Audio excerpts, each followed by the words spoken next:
એક મકાનમાંથી બીજા મકાનમાં શિફ્ટ થવાની વેદના એમના સિવાય બીજા કોઈ નહીં સમજી શકે.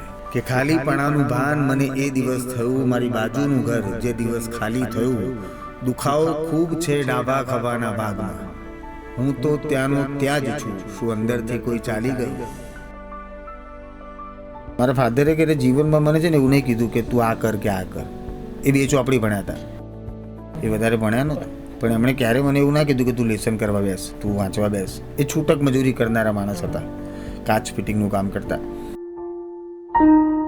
કદાચ કેવું ભગવાન તમને આવીને એવું કે માંગ તાર શું માંગવું છે, કોઈ પણ એક વરદાન, તો કદાચ હું એવું કહું કે સાહેબ એક ફિલ્મ મારી હું રિલીઝ કરી, તમારા પપ્પાએ ત્યાં બેઠા હોય ને પિક્ચર જોવે ને બંને સાથે બેસીને પિક્ચર જોઈએ.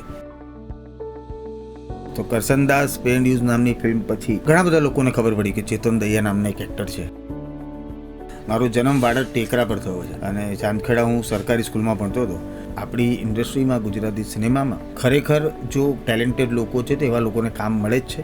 ગંધ સાફ કરે છે, ગંદકી સાફ કરે છે. ત્યાં તારા જેવાને છે ને મારા બાપ દાદા એમની ધોવા હાટું રાખતા હતા. લાટ चूम लूं मैं उस जुबां को जिस पे आए तेरा नाम. તમે જાવેદ અખ્તર, નવાઝુદ્દીન સિદ્દીકી વિશે તો જાણો જ છો કે તે ક્યાંથી આવ્યા, કેવી રીતે પહોંચ્યા ને આટલી સરળતાથી આટલી સરસ અભિનય કરીને કેટલી ઊંચાઈએ પહોંચ્યા છે. ત્યારે ગુજરાતી ઇન્ડસ્ટ્રીના હું તમને એક એવા કલાકાર સાથે મેળવીશ જેને ખાલી અભિનય નથી કર્યો, અભિનયને પોતાના જીવનમાં ઉતાર્યો છે અને એટલી સરસ રીતે એ કલાકાર એ કલાને નિભાવે છે. તે આજે હું તમને જણાવીશ. અને તે કલાકાર છે ચેતન દહિયા. અને જ્યારે પણ હું એમની વાત કરું ને તો એક વસ્તુ મારા મગજમાં આવતી હોય, જેમ આપણે કહીએ ને કે પેલા બોલિવૂડમાં અક્ષય કુમાર છે કે એક વર્ષમાં 12 મૂવી કરી, તો આ વ્યક્તિત્વ એવું છે જેને એક વર્ષમાં 14 મૂવી કરી છે, એટલે એમનાથી પણ એક સ્ટેપ આગળ છે. તો આજે આપણા સ્ટુડિયોમાં આવ્યા છે ને, આજે તેમની સાથે વાત કરીશું આપણે. તો પહેલા તો વેલકમ ટુ બેનિફિટ ન્યૂઝ. ને હું વેલકમ ચેતન દહિયા કહું કે વેલકમ ભૂરાભાઈ કહું? એટલે ચેતનભાઈ કહો વધારે સારું, કેમ કે ભૂરાભાઈ આપણા એ નેગેટિવ પાત્ર છે. અત્યારે તમારે ત્યાં ચેતનભાઈ આવ્યા છે, પોઝિટિવ પાત્ર છે. સાચી વાત છે. તો પહેલા તો સમય આપવા માટે થેન્ક યુ, કારણ કે મને ખબર છે કે તમે જેટલા બિઝી, મને લાગે છે અક્ષય કુમાર કરતા તમે પેલા વધારે બિઝી છો. ના, અક્ષય કુમાર તો મોટું નામ છે, પણ એવું 100% કે ગુજરાતી સિનેમામાં જો વર્ષે 14 ફિલ્મો એક વર્ષમાં મારી રિલીઝ થઈ હતી, એટલે એ વખતે એક વર્લ્ડ રેકોર્ડમાં પણ મારું નામ એ લોકોએ મૂક્યું હતું અને મને એક સર્ટિફિકેટ આપ્યું છે. એટલે કલાકાર તરીકે આનંદ એ વાતનો થાય કે તમે જેના માટે જન્મ્યા છો કલાકાર તરીકે, અને કલાકાર તરીકે સૌથી વધારે મજાની વાત એ છે કે બહુ બધા જીવન એકસાથે જીવવા મળે છે.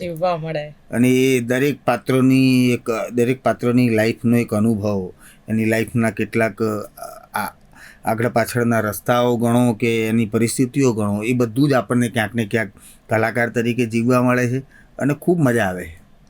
તો તમે કીધું ને કે આની માટે જ જન્મ્યા હતા, તો શું તમને નાનપણથી ખબર હતી ખરા કે મારે કલાકાર જ બનવાનું છે કે પછી? ના, કલાકાર બનવાનું છે એવું તો કંઈ નક્કી નહોતું. પણ મને છે ને, હું સ્કૂલમાં હતો, સરકારી સ્કૂલમાં ભણ્યો, ચાંદખેડા ગુજરાત હાઉસિંગ બોર્ડ. પાક્કા અમદાવાદી છો? હા, પાક્કા. Born and brought up Ahmedabad. મારો જન્મ બાળક ટેકરા પર થયો છે, રામદેવ પીના ટેકરા પર. અને ચાંદખેડા હું સરકારી સ્કૂલમાં ભણતો હતો.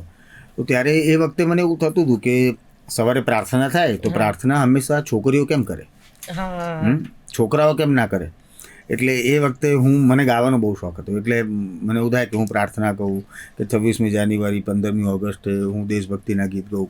અને એ પ્રમાણે મારી અંદર જે ગાવાનું મને જે ગમતું હતું અને એ આર્ટ લોકો સુધી પહોંચાડતો થવું એમ, અને મજા આવતી હતી. પેલું કહેવાય ને ગમતું કામ હતું એમ. અને બધું બાકી બધું ભણવામાં થોડુંક નાનું મોટું એવરેજ હોઈએ ને, તો આ બધી પ્રવૃત્તિના કારણે અને મને મોનિટર બનાવી દીધું. સ્કૂલમાં મોનિટર એટલા માટે બનાવતા હતા કે હાઈટ મારી વધારે હતી બાકી બધા. એટલે ઘણીવાર મોનિટર એવું હોય કે જે હોશિયાર હોય એને મોનિટર બનાવવામાં આવે.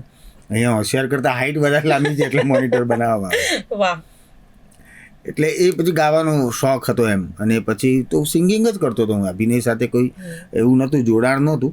પણ અચાનક એક સમય એવો આવ્યો અને અભિનય તરફ વળાંક આવ્યો કે જેના માટે હું મારી BS હાઈસ્કૂલ જેમાં ભણ્યો હતું, 8મા ધોરણ પછી હું BS હાઈસ્કૂલમાં ભણ્યો. અને BS હાઈસ્કૂલમાં અમારા ગુજરાતીના એક સાહેબ હતા, રાજુભાઈ પટેલ, જેમને એમને ચોટી કહીને બોલાવતા હતા, કેમ કે માથામાં ચોટી રાખતા હતા. અને બહુ મજાના સાહેબ હતા, એકદમ સ્વીટ. એ જે ગુજરાતી ભણાવતા હતા. તો એ વખતે યુવક મહોત્સવ નામની એક સ્પર્ધાનું ગુજરાત સરકાર દ્વારા આયોજન કરવામાં આવ્યું અને એવું કહેવામાં આવ્યું કે દરેક શાળાએ કમ્પલસરી એમાં પાર્ટિસિપેટ કરવાનું. એટલે અમારી સ્કૂલ તરફથી એવી મલ્ટિપલ ઇવેન્ટો હતી અને બધી ઇવેન્ટમાં કોઈને કોઈએ પાર્ટિસિપેટ કરવું પડે. એટલે એમણે એકપાત્રીય અભિનયમાં કોઈ મળ્યું નહીં સ્કૂલમાંથી. એટલે મને પૂછ્યા વગર એકપાત્રીય અભિનયમાં મારું નામ લખાઈ ગયું અને પછી મને કીધું કે તારે ગાંધીનગર જવાનું છે, આ સ્પર્ધા છે. પણ મેં કીધું એકપાત્રીય અભિનય આપણું કામ નહીં, ગાવાનું હોય તો સિંગિંગ કરી આવજો. મને કે ના એકપાત્રીય અભિનય કરવાનો છે. પછી તો શીખવાડો સાહેબ શું કરવાનું, તો કે મને નથી આવડતું, તું કર જાતે. અને હું જ આવ્યો કેવી રીતે કરું. પછી અમારી સોસાયટીમાં દશરથભાઈ સુતરિયા કરીને એક અંકલ હતા, મારા મિત્ર જતીનના ફાધર, અને એ બાળ નાટકોમાં અને બીજા બધા નાટકોમાં કલાકાર તરીકે કામ કરતા હતા. એટલે મને એમ કીધું કે દશરથ કાકાને તું મળતો, દશરથ કાકા તને કદાચ ગાઈડ કરે. અને પછી હું દશરથ કાકાને મળ્યો અને દશરથ કાકાએ મને થોડા ઘણા કહેવાય ને કે પ્રશ્નો પૂછ્યા, શું કરવું, કેમ કરવું, એ બધી વાત કરીને પછી કીધું કે એકપાત્રીય અભિનય હંમેશા એવું હોય કે સમાજમાં બનતી ઘટનાઓ અને સમાજને કંઈક કહેવું હોય તો કલાકારો એકપાત્રીય અભિનયના માધ્યમથી કહેતા હોય. તારે કંઈક કહેવું છે સમાજને? હવે હું 16 વર્ષનો મેં હું શું કહું સમાજને? ભાઈ હું મને જ કંઈ નથી કહેતો, સમાજને કેવી રીતે કહું? તો કે ના પણ એકપાત્રીય અભિનયમાં સમાજને કંઈક કહેવાનું હોય. એટલે તું તારી આજુબાજુ નજર કર, તને ક્યાંય એવું દેખાય છે કે આ વાત મારે લોકો સુધી પહોંચાડવી છે? એટલે પહેલી વાર એમણે મને વિચારતો કર્યો એમ કે આવું તો શું આપણે કહીએ એમ. અને પછી મેં થોડુંક 5 દિવસની થોડીક કસરત કરી અને વિચાર્યું અને આજુબાજુ ધ્યાન રાખ્યું. ત્યારે મને ખબર પડી કે શિક્ષિત બેરોજગારી એ બહુ મોટો પ્રશ્ન હતો એમ. કે MA થયેલા, MCOM થયેલા, ઘણું બધું ભણેલા મારા જ મિત્રો, મારા ઉંમરમાં મોટા પણ મિત્રો, એ બધા મિત્રો કોઈ કામ નહોતા કરતા, એમને કોઈ કામ નહોતું મળતું એમ. એટલે હવે નોકરી નહીં, બિચારા ફરતા હોય, અમે મેચ રમવા જતા હોઈએ, આ બધું. તો એ પ્રશ્ન મને એવું થયું કે મારે આ વાત. અને પછી મેં શિક્ષિત બેરોજગાર નામનું એક પાત્ર. અને આ કયા સાલની વાત છે? આ 2099-2000 ની આસપાસની વાત છે. ત્યારે હું 11th-માં હતો હું ત્યારે. અને પછી એ ગાંધીનગરમાં એ સ્પર્ધાનું આયોજન હતું અને હું ગયો અને મેં પરફોર્મ કર્યું. ત્યારે તાળીઓ બહુ પડી. અને સાચું કહું ને તો ઘણીવાર બધા દરેક કલાકાર આવું કહેતા હોય, પણ મને તાળીઓનો કેપ ચડે છે. એ તાળીઓ છે ને અત્યાર સુધી એ 2000ની સાલ કે 1999ની સાલથી આજે 2025 સુધી હું પહોંચ્યો છું. તે તાળીઓનો કેપ હજી પણ કાનમાં છે. અને એણે જ આ અભિનય કરતા એટલે જીવંત રાખ્યો છે અને સતત કરતા રહેવાની એક કહેવાય ને કે દર મહિને તમને પગાર મળે 1લી તારીખે 5મી તારીખે ને, તો એના માટે આખો મહિનો તમે કામ કરો છો.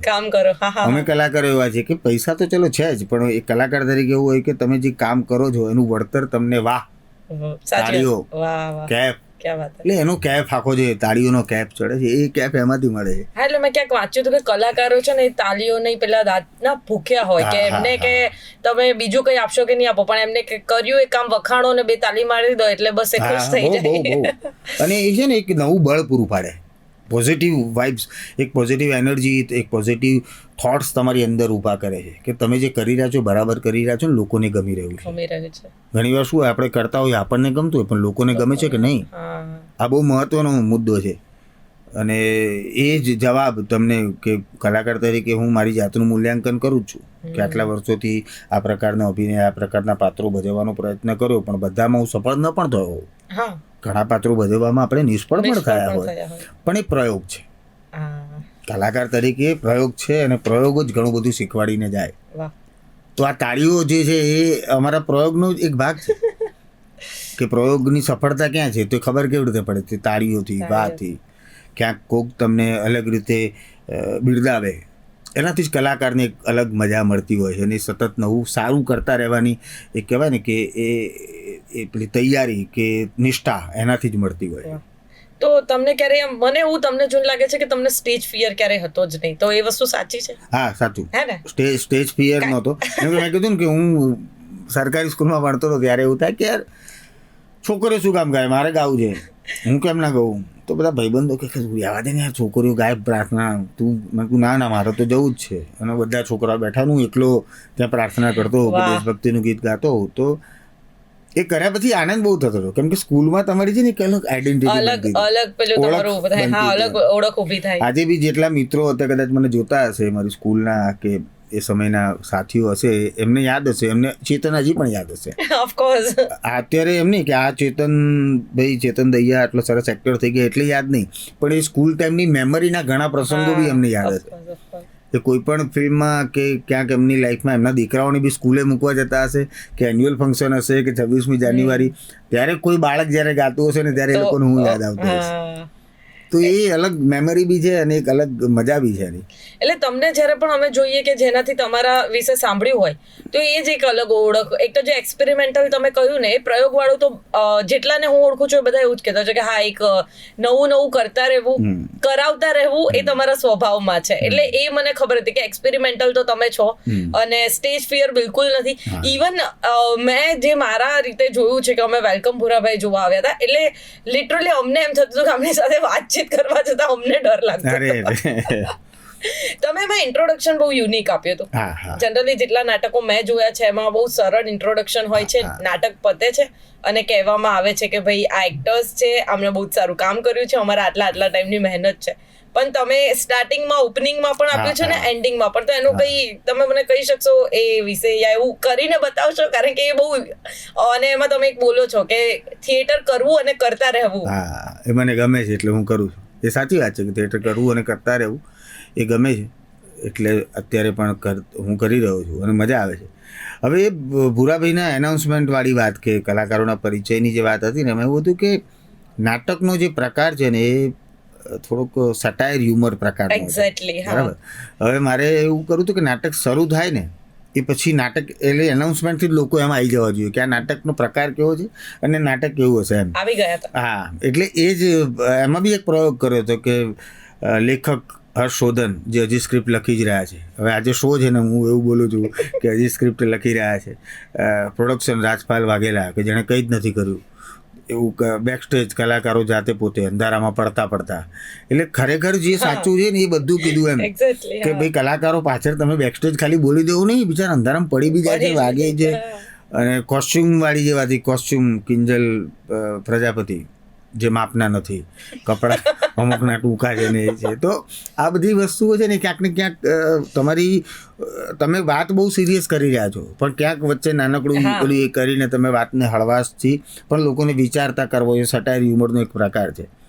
તો એ જ આશયથી એ એનાઉન્સમેન્ટ એવું રાખ્યું હતું અને તમને કીધું કે તમને ગમ્યું પણ છે, એવું ઘણા બધા લોકોને ગમ્યું હતું કે આ યુનિક કંઈક છે. એટલે જ્યારે અમે લોકો નાટક જોવા આવ્યા ને તો મને ખબર છે કે જનરલી એક મને એક વિશેષ આભાર જે બોલવું પડશે.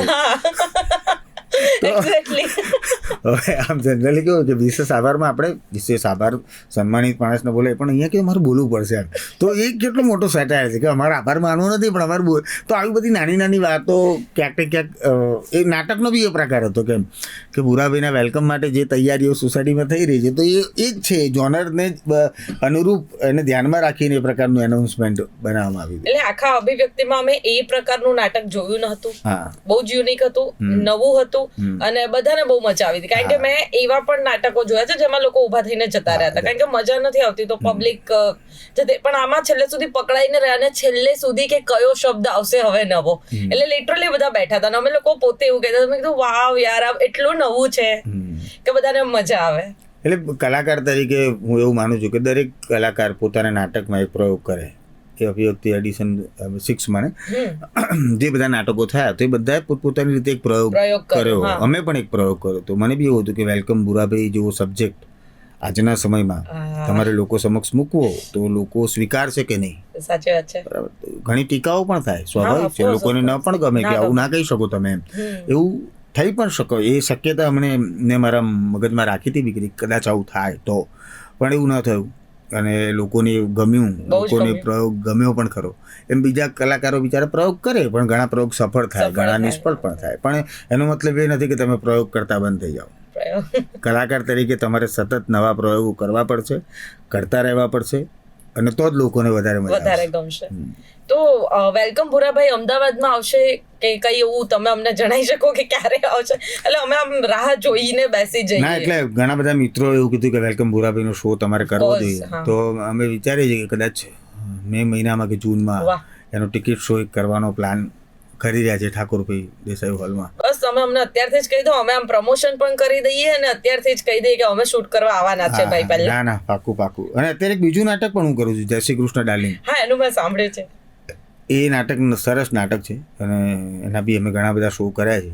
હમણાં 17 તારીખે પાલનપુર છે, 19મી તારીખે દાહોદ બાજુ છે, તો હજી પણ એના ઘણા બધા પ્રયોગ છે. અમદાવાદમાં બી આવે ત્યારે પ્લીઝ તમે ચોક્કસ. હવે તમારા નાટકનું મને ખબર છે તમે બહુ બિઝી હો છો, પણ હવે નક્કી હવે મને તમારો ઉઠવાનો શેડ્યુલ ખબર પડી ગઈ છે કલાકારોમાં બધું. એટલે હવે અમે નક્કી કર્યું છે કે પેલું ગુડ મોર્નિંગ નહીં, ગુડ આફ્ટરનૂન થી અમે ચાલુ કરી દઈશું કે આજે અમને ખબર પડી છે અહીંયા શું છે, એટલે અમે પહોંચી રહ્યા છે, તમે ખાલી અમારી એન્ટ્રી કરાવડાવી દેજો. ના, પાકું. આમ એવું ના થાય કે મને જ્યારે કલાકારો સાથે વાત કરું તો આંકડો શોધતા હોય કે આપણે કેટલી ફિલ્મો કરી, રિસર્ચ કરતા હોય, એટલે મને 2-3 જણાએ કીધું કે આંકડો ના શોધીશ આ માણસનો, તું 100 થી વધારે ફિલ્મો થઈ છે. એટલે હું શોક્ડ હતી કે 100 થી વધારે, ઓફકોર્સ મેં નહીં જોઈ, 100 તો મેં નહીં જ જોઈએ, પણ હું એકદમ શોક્ડ હતી કે જો 100 થી વધારે ફિલ્મો એટલે એટલે મેં એવું કીધું ને કે કલાકાર તરીકે જ્યારે તમે કોઈક સારું કામ કરો છો અને તમારી અંદર એ લોકોને ગમે છે તો લોકો તમને બિરદાવે છે અને પછી લોકો તમને કામ, એવું કલાકાર તરીકે મેં તો એવું જીવનમાં વિચાર્યું હતું કે જેટલું પણ જીવીએ ત્યાં સુધી દરેક પાત્રને અલગ અલગ રીતે ન્યાય આપવાનો આપણે પ્રયત્ન કરીએ. અને જેમ ગુજરાતી સિનેમામાં હું મારી લાઈફમાં કહું તો ટર્નિંગ પોઈન્ટવાળી એક ફિલ્મ એટલે કરસનદાસ પે એન્ડ યુઝ. તો કરસનદાસ પે એન્ડ યુઝ નામની ફિલ્મ પછી ઘણા બધા લોકોને ખબર પડી કે ચેતન દહિયા નામના એક એક્ટર છે અને બહુ અલગ પ્રકારના એક્ટર છે, એવું લોકો ઓળખતા થયા. અને પછી કામ મળવાનું શરૂ થયું. પણ હું એવું માનું છું કે લોકો તમને ઓળખતા થાય, લોકો તમારા પર વિશ્વાસ મૂકે, તો એ વિશ્વાસ પ્રમાણે તમારે કામ કરતા રહેવું પડે, તો જ તમે, એટલે આ 100 ફિલ્મો કે જેટલી પણ ફિલ્મો થઈ છે એ ફિલ્મો એ સાબિત કરે છે કે લોકોને મારું કામ ગમે છે, લોકો મને જોવા માંગે છે. અને જે પાત્રો હું ભજવી રહ્યો છું, કદાચ ક્યાંક નાના મોટા અપવાદરૂપ કિસ્સાઓ ગણીએ કે ગમે તે ગણીએ, એમાં ઘણા પાત્રોને ન્યાય નહીં આપી શક્યો, ઘણી ફિલ્મો નહીં ચાલી હોય, પણ જે ફિલ્મો ગુજરાતી સિનેમામાં ચાલી છે એમાં મેં મોટાભાગની ફિલ્મોમાં હું કલાકાર તરીકે છું, એનો મને આનંદ બી છે, ગૌરવ બી છે. અને એ જ છે કે લોકોને ગમે છે એટલે આ ફિલ્મો થઈ છે.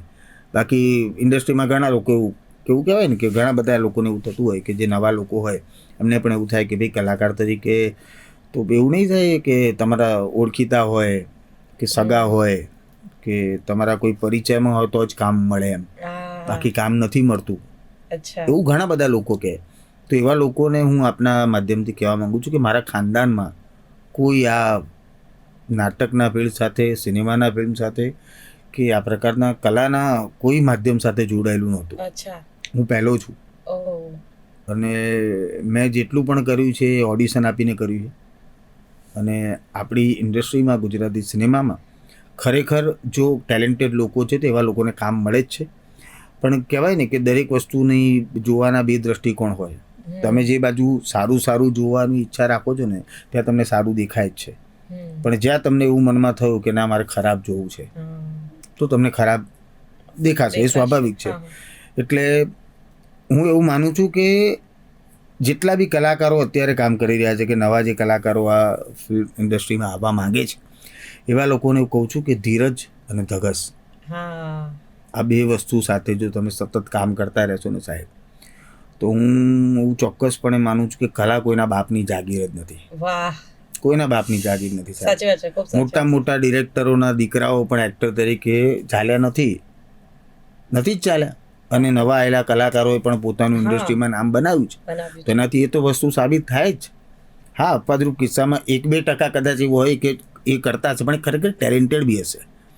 ટેલેન્ટ વગર તો કેટલી વાર તમે 1 ફિલ્મ, 2 ફિલ્મ, 3 ફિલ્મ પછી શું, પછી તો ઓડિયન્સ જ નથી જતી ને જોવા માટે. તો અત્યારે જે હું કહું છું એ જ છે કે જો ખરેખર તમારી અંદર ટેલેન્ટ છે તો તમને કામ મળે છે. ક્યાંક કલાકાર તરીકે 2 વસ્તુ બહુ મહત્વની છે. એક તો તમારી અંદર જે આર્ટ છે એ, અને બીજો તમારો સ્વભાવ. As a human being. વાહ. તમે માણસ તરીકે કેવા છો એ બહુ મહત્ત્વની બાબત છે, અને એ હું 100% માનું છું. કેમ કે 100 જણાના યુનિટમાં પેલું એવું કહેવાય ને કે એક કેરીનું ટોપલું છે, એમાં એક ખરાબ કેરી આવે ને તો બાકી બધી કેરીને ખરાબ કરે. તો દરેક ટીમનો જે લીડર છે ને એવું તો નક્કી કરશે કે મારી ટીમમાં આવી કોઈ કેરી આવી નથી. સાચી વાત છે, બહુ સાચી વાત. હ્યુમન બિંગ તરીકે, કલાકાર તરીકે ઉત્તમ હો તમે, સર્વોત્તમ હો, પણ માણસ તરીકે શું? તો હું એવું માનું છું કે કલાકારની સાથે સાથે તમારે સરસ માણસ પણ બનવું જોઈએ. તમારી આજુબાજુ ઘણું બધું નેગેટિવ કદાચ ચાલતું હશે અને એની અસર તમારા પર થતી બી હશે, અને કદાચ એટલે જ તમે એવા બન્યા હશો. તો મારે મૂળ એવું જ તમને કહેવું છે કે જો તમે જેટલા તમારી જાતને ઓળખો છો ને એટલું આ દુનિયામાં બીજું કોઈ નથી ઓળખતું. તો તમે તમારી અંદર રહેલી પોઝિટિવિટીને ઓળખો, કોકના કહેવામાં કે કોકની વાતમાં ન આવો, અને એ જ પોઝિટિવિટી સાથે સતત કામ કરતા રહો સાહેબ. આજે નહીં તો કાલે તમારી નોંધ લેવાશે ને લેવાશે. એટલે આપણે એવું કહી શકીએ તમારા મતે કે ગુજરાતી ઇન્ડસ્ટ્રીમાં નેપોટિઝમ વાળું કાંઈ જ નથી, એવું કહી શકો? એટલે હું એને નેપોટિઝમ, મને તો એવું કંઈ લાગતું નથી. અને એક્ઝામ્પલ તરીકે ચલો હું એવું કહું કે હું છું, એક્ઝામ્પલ તરીકે હું છું અત્યારે, તો હું એક્ટિંગ કરું છું, રાઇટિંગ કરું છું. મારો દીકરો છે કબીર, બરાબર, એણે ઘણી બધી ફિલ્મો કરી, બાળક કલાકાર તરીકે ઘણી બધી ફિલ્મોમાં કામ કર્યું. હવે કાલે ઉઠીને 20 વર્ષની ઉંમરે કે 22 વર્ષની ઉંમરે એવું ઈચ્છે કે મારે હીરો બનવું છે, પપ્પા મારે એક્ટર તરીકે હીરો બનવું છે, તો હું પ્રયત્ન કરીશ. એક બાપ તરીકે હું પ્રયત્ન કરીશ કે ચલો ભાઈ હું કબીરને લોન્ચ કરવાનો પ્રયત્ન કરું, બરાબર. તો કબીરને હીરો તરીકે એકાદ ફિલ્મમાં હું કાસ્ટ કરું, હું પોતે કદાચ ડિરેક્ટ કરું, કાં તો લખું, કોકને ડિરેક્ટ કરાવડાવું, પ્રોડ્યુસર ગોતી લાવું અને એવું કરું. પણ જો કબીર ખરેખર ટેલેન્ટેડ નહીં હોય, સાચી વાત છે, તો કંઈ નથી ને. તમે એક પેરેન્ટ્સ તરીકે, મા બાપ તરીકે તમારા બાળકના ભવિષ્યની ચિંતા નહીં કરો? કરશો જ, સ્વાભાવિક છે, કરવું જ જોઈએ, એમાં કંઈ જ ખોટું નથી યાર. તો એને તમે નેપોટિઝમ ગણો છો તો હવે એ તો કેવી રીતે? મને એવું લાગતું નથી. એ તો એટલે મા બાપ પોતાના બાળક વિશે વિચારવાનું બંધ કરી દે, એવું તો ના થાય ને. અને એમની પોતાની પર્સનલ લાઈફ છે, પોતે નક્કી કરે છે કે એમને શું બનાવવું, બરાબર. એવું તો એટલે હું એવું માનું છું કે દરેક પારિવારિક લોકો હોય જે એક ક્ષેત્રમાં કામ કરતા હોય તો એને પરિવાર હેલ્પ કરે જ, સ્વાભાવિક છે. અને એમાં જો ખરેખર ટેલેન્ટ હશે તો લોકો સુધી પહોંચશે, નહીં હોય તો નહીં પહોંચે. એમાં કોઈ વધારે કેટલું કરી શકો તમે? એટલે આપણે કોઈ કલાકારનો ઉલ્લેખ નથી કરતા, નામ નથી આપતા, એમ કે બોલિવૂડમાં બી ઘણા મોટા દિગ્ગજ આપણા એક્ટરો થઈ ગયા, અને એમના દીકરાઓ અત્યારે તમે ઇન્ડસ્ટ્રીમાં એક્ટિંગ કરતા એને જુઓ તો ઘણા લોકો હશે કે આ યાર શું કરે છે. ઘણા મોટા નામ છે, પણ આપણે કોઈને નામ લેવા નથી અહીંયા આ માધ્યમથી, પણ એવું થાય, સ્વાભાવિક છે. અને એ લોકો ગમે એટલા પ્રયત્નો કરે, નથી ચાલતા ને. તો જો ખરેખર ટેલેન્ટ હશે તો જ ચાલશે. એટલે મૂળ કામ એટલું જ છે કે તમે પેરેન્ટ્સ તરીકે એકવાર પ્રયત્ન કરી શકશો, પછી તો નહીં જ થાય ને. પછી લોકોને ગમશે તો લોકો એને આગળ લઈ જશે. એના ઉપર છે, ઓડિયન્સ પર છે. એટલે આ સવાલનો પૂરો પ્રોપર જવાબ તમે જ આપી શકો. એટલે આ સવાલ તમારા માટે જ બચાવેલો, કારણ કે આટલી બધી મૂવી કરી છે એટલે આનો એક્સપિરિયન્સ, અને તમે બેકગ્રાઉન્ડ નું મને પણ જેટલું ખબર છે એટલું તમે કહો કે બેકગ્રાઉન્ડ તમે આ ફિલ્ડથી જ નથી, અને આમાં આટલું સારું નામ મેળવવું, આટલી બધી તક મળવી, એ બહુ મોટી વાત છે. એટલે હું એવું કહું કે જે 16 વર્ષે કે 17 વર્ષે તમે જે પેલું સ્ટેજ પરફોર્મન્સ પહેલું કર્યું હતું, જે તાલીઓ પડી હતી, એ તાલીઓ હજી પણ સંભળાય છે, એવું લાગે છે કે હજુ પણ પડી રહી છે અને જીવંત છે, જેના કારણે મોટિવેશન હજુ પણ મળતું જ રહે છે. હા, એટલે એ જ છે કે ધારો કે અત્યારે હું નાટક કરું છું, તો નાટકનો શો હોય ને હું એક ડાયલોગ બોલું કે કંઈ પણ એક પરફોર્મન્સ કરું તો લોકો જે તાળી, તો એ પાછું યાદ આવે, હા, એ રિકોલ કરે છે તમને કે અરે વાહ ક્યાં વાત એમ. અને એ જ વાત છે ને કે જે તમને સતત કરતા રહેવાનું. અમે આ પ્રશ્ન ઘણા બધા લોકોએ પૂછતા હોય કે કલાકાર તરીકે તમને સિનેમામાં કામ કરવું વધારે ગમે કે થિયેટરમાં કામ કરવું, એવો પ્રશ્ન દરેક જણ પૂછતા હોય. અને મારું વ્યક્તિગત એવું છે કે સિનેમામાં કેવું છે કે તમે શૂટ કરી લો, રેકોર્ડ થઈ જાય, અને પછી એ લોકો સુધી થિયેટરમાં જ્યારે લાગે ત્યારે લોકો જોવે, એટલે લાઈવ નથી. જ્યારે થિયેટર એ લાઈવ છે. અને થિયેટરમાં કેવું છે કે અત્યારે જ હું ડાયલોગ બોલું છું ને, અહીંયા તમે રિએક્ટ કરશો તેના પછીનો ડાયલોગ મારો અલગ રીતે બોલાશે, કેમ કે તમે રિએક્ટ કર્યા પછી મને થોડું વધારે મજા આવી અને પાત્ર થોડું વધારે જીવંત થાય છે. તો એ લાઈવ પરફોર્મન્સની મજા એ અલગ છે આખી. ઘણીવાર અમે અત્યારે હું આ નાટકમાં જ વન્સ મોર આવે તો કલાકાર તરીકે હું સીન ભજવીને મારા માટે તો આગળ જ વધવાનું, પણ ઓડિયન્સ ત્યાંથી આગળ ન વધવા દે. વન્સ મોર કરે તો આપણે વન્સ મોર કરીએ. ફિલ્મમાં જે તે સમયે તમારી સામે કોઈ જ નથી ને તમે ડિરેક્ટરે સામે કોઈ એક્ટર છે ને એની સામે તમે ડાયલોગ બોલ્યા. ઘણીવાર તો કોઈ એક્ટર બી ના હોય, તમે ડાયલોગ એનું ડાયલોગ બોલીને જતો રહે, પછી તમારો ક્લોઝ લાગે એટલે તમે એકલા બોલતા હો, તો એ કરીને જતા રહ્યા. તો ફલાણા ડાયલોગ પર ઓડિયન્સ જ્યારે રિએક્ટ કરે છે એવું તમને ખબર જ નથી પડતી, અને પછીનો ડાયલોગ તમે બોલો છો. અને બીજું કે નાટકમાં સતત એક પરકાયા પ્રવેશ કર્યા પછી નાટક ના પતે ત્યાં સુધી તમે પાત્રમય હો છો.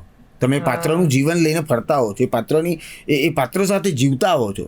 જ્યારે ફિલ્મમાં એવું થાય છે કે ચલો બધું રેડી થયું, ઓકે રેડી, ચલો સર ડાયલોગ, તો હું ડાયલોગ બોલું છું. હવે સિક્વન્સ 1 મિનિટ સુધી ધારો કે ચાલ્યો તો હું 1 મિનિટ સુધી એક પાત્રમાં જીવું, પછી કે ઓકે કટ, બીજું સેટઅપ કરીએ ત્યાં સુધી સર રિલેક્સ. હવે હું રિલેક્સ થવા માટે આર્ટિસ્ટ રૂમ હોય ત્યાં જઈએ, અમે વાતો કરી, આ કરી, પછી પાછા. એટલે સ્વિચ ઓન સ્વિચ ઓફ થવાવાળી ઘટના ત્યાં થતી હોય છે. અને અહીંયા આવું છે કે એકવાર સ્વિચ ઓન થઈ તો પત્યા પછી ઓફ થાય. તો કલાકાર તરીકે બંને વસ્તુઓ છે ને બહુ ચેલેન્જિંગ છે. હું એવું નથી કહેતો કે થિયેટર સરળ છે કે સિનેમા સરળ છે, એવો મુદ્દો જ નથી. બંને માધ્યમોમાં અલગ અલગ પ્રકારની મજા છે, બંને ચેલેન્જિંગ છે. પણ મોટાભાગના થિયેટરના એક્ટરો એવું કહે છે કે થિયેટરમાં વધારે મજા આવે છે. કેમ? કારણ કે એમાં ઓડિયન્સ સામે છે અને તરત રિએક્ટ કરે છે, એટલે એ તમને એમાં વધારે મજા આવે. અને એક પરકાયા પ્રવેશવાળી જે વાત છે કે તમે સતત 2 કલાક સુધી એ પાત્રને જીવ્યા હો તો એનો અલગ રાજીપો હોય છે. તો તમને શું ગમે આમ સૌથી વધારે? કે થિયેટર.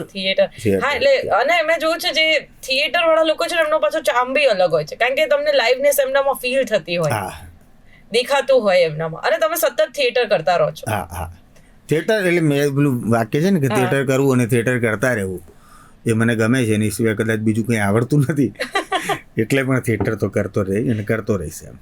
તો તમને આમ એવું લાગે કે નાનપણથી એવું કંઈ અત્યારે જે યાદ આવતું હોય, આટલી બધી સફળતા મળીને નાનપણનો કોઈ કિસ્સો યાદ આવતો હોય કે આ રહી ગયું યા એ કરવું તું? નાનપણમાં છે ને એક આ કરવું તો એવું નહીં, પણ આ તમે નાટકવાળી વાત કરીને તો એક કિસ્સો યાદ આવ્યો કે હાઉસિંગ બોર્ડમાં હું રહેતો હતો ને, ત્યાં એક ઘર બનતું હતું. હવે ઘર બનતું હતું ને એટલે ત્યાં પેલું ધાબુ ચણાતું હતું એમ, અને નીચે રેતી ને બધું. અને એ વખતે રામાયણનો એક આખો પેલો યુગ હતો એમ. તો અમે બધા ભાઈબંધો હતા ને ભેગા થઈને રામાયણ રમતા. તો એક કિસ્સો મને હજી પણ યાદ આવે છે. તો એક છોકરાને અમે હનુમાન બનાવ્યો હતો. હવે હનુમાન દાદા બન્યો હતો, આજે હનુમાન જયંતિ એટલે હનુમાન દાદાને યાદ પણ કરી, એને હનુમાન દાદા બનાવ્યો હતો. હવે નાના છોકરા બધા એમ, અને સિક્વન્સ છે કે હનુમાન દાદા લંકામાં ઘૂસે અને પછી રાવણના બધા જેટલા બધા લોકો છે એને મારે છે. તો અમે ધાબા ફરે સીન કરતા હતા. હું તો કદાચ લક્ષ્મણ કે એવું કંઈક બન્યો હતો, મને યાદ નથી એક્ઝેક્ટ. મને હનુમાન દાદા હજી પણ યાદ છે. તો એ હનુમાન દાદા એટલા તાનમાં આવી ગયા, એ પાત્ર એટલું તાનમાં આવી ગયું કે એણે જોર જોરથી બધું ફેરવવાનું શરૂ કર્યું, અને ઉડી ના શકે તો આમ ઉડવાનો ટ્રાય કરે, એવું કરે. તો ઉપરથી છોકરાને ધક્કો માર્યો, એ નીચે પેલી રેતીમાં, તો પેલી રેતી હતી એટલે એની અંદર પડ્યા. અને પછી ત્યાં પણ એ ફાઇટ ચાલુ જ છે, હનુમાન અને રાવણની ફાઇટ. મેં કીધું આ ફાઇટ છે જ નહીં મહાભારતમાં, રામાયણમાં કહે એમ. પણ એ એવું કહેવાય ને કે એવું નાના આપણે નાના હોઈએ ત્યારે ઘણું બધું, અત્યારે તો ખબર નહીં, પણ અમે પેલા આમ સાવરણાનું પેલું આવે ને એને આમ વાળીને પછી દોરી બાંધીને પછી એનું તીરકામઠું અમે બનાવતા, અને પછી એ તીરકામઠા પેલા પાંદડા ઉપર આમ ઠાક કરીને ટાંકીને મારતા, અંદર તીર બરાબર નિશાનો બરાબર છે કે નહીં, એવું બધું અમે ચેક કરતા. એટલે એક બાળ સહજ જે આપણે ઘણી બધી પ્રવૃત્તિ કરતા હોઈએ એમાં ક્યાંક ને ક્યાંક તમારી અંદર પેલું રહેલું છે એવું તમને ફીલ કરાવે. પણ એ ખરેખર પછી અમુક સમય પછી તમને ખબર પડે કે અચ્છા ઓ આ તો હતું જ અંદર, આપણે એને સમજી નહોતા શક્યા કે આપણે એને જોઈ નહોતા શક્યા. તો કલાકાર તરીકે મને પણ એવું ઘણી વાર થાય કે ભાઈ મારી અંદર હતું તો ખરી પણ મને દેખાયું નહોતું. એટલે એ દેખાવાનું કામ પછી ધીમે ધીમે શરૂ થયું. તમને ઘણાને બહુ ઉંમર પછી દેખાતો છે, તમને તો બહુ વહેલા દેખાઈ ગયું, એટલે સારું કહેવાય. હા, સારું કહેવાય. એટલે મારે 12માં 12th પછી મેં સીધું આ ડ્રામેટિક્સ ડિગ્રી શરૂ કરી અને પછી ભણવાનું શરૂ કર્યું. ત્યારે તો મને ખબર પડી કે આનું ભણવાનું પણ હોય. બાકી મને એમ કે અભિનય કરવામાં શું ભણવાનું, તો ડાયલોગ બોલી જતા હશે ને એમાં શું ભણવાનું હોય. પણ ગુજરાત કોલેજમાં હું ભણ્યો અને આખી પ્રોસેસ દરમિયાન ઘણું બધું શીખવા મળ્યું. ઘણા બધા ગુરુ, ઘણા બધા મિત્રો મળ્યા. એટલે એક આખો એક અલગ એક્સપિરિયન્સ, એટલે કહેવાય લાઈફનો ટર્નિંગ પોઈન્ટ, તમારી લાઈફ આખી આમ ક્યાંક વળી અને થયું એમ પછી અત્યારે અહીંયા સુધી એના કારણે જ છીએ એમ. અને મને એક જ આમ અંદર કહેવાય ને કે મેં જ્યારે ગુજરાત કોલેજમાં ભણવાનું શરૂ કર્યું અને 2005માં મારા ફાધર એક્સપાયર થઈ ગયા. પપ્પા એક્સપાયર થયા ને ત્યારે અત્યારે હું આટલી બધી ફિલ્મો કરું છું તો મને સતત એવું ફીલ થયા કરે છે કે જો પપ્પાએ આ ફિલ્મો જોયું હોત તો એમનો કદાચ એ રાજીપો બહુ અલગ હોત. શું થાય છે ખબર છે, પ્રેમ એ પ્રેમ છે, એને તમે નાત જાત ધર્મ આ બધાથી બહુ પર થઈ ગયેલી વાત છે અને હું એ જે જીવી રહ્યો છું એટલે એનો આનંદ છે મને. સંવાદો તો દરેક જે યાદ કરે બોલી જાય પણ બે સંવાદોની વચ્ચે જે જગ્યા છે ને ત્યાં જે જીવે છે ને એ કલાકાર છે, એ પાત્ર છે. તો બિટવીન ધ લાઇન તમે જે જીવો છો ને એ પાત્ર છે અને એ જેટલા કલાકારો જીવે છે ને એ લોકોને બહુ યાદ રહે. એટલે એ જ હું પ્રયત્ન કરું છું કે હું પાત્રને જીવવાનો પ્રયત્ન કરું, એ પાત્ર જીવવાનો આનંદ લઉં અને એ પાત્ર જીવ્યાનો એક તમને કહેવાય ને કે એક સંતોષ તમને મળે કે આ ક્યાં વાત છે, મજા આવે એમ. કે ખાલીપણાનું ભાન મને એ દિવસ થયું, ખાલીપણાનું ભાન મને એ દિવસ થયું, મારી બાજુનું ઘર જે દિવસ ખાલી થયું. કે ખાલીપણાનું ભાન મને એ દિવસ થયું, મારી બાજુનું ઘર જે દિવસ ખાલી થયું. દુખાવો ખૂબ છે ડાભા ખભાના ભાગમાં, દુખાવો ખૂબ છે ડાભા ખભાના ભાગમાં, હું તો ત્યાંનો ત્યાં જ છું, શું અંદરથી કોઈ ચાલી ગયું?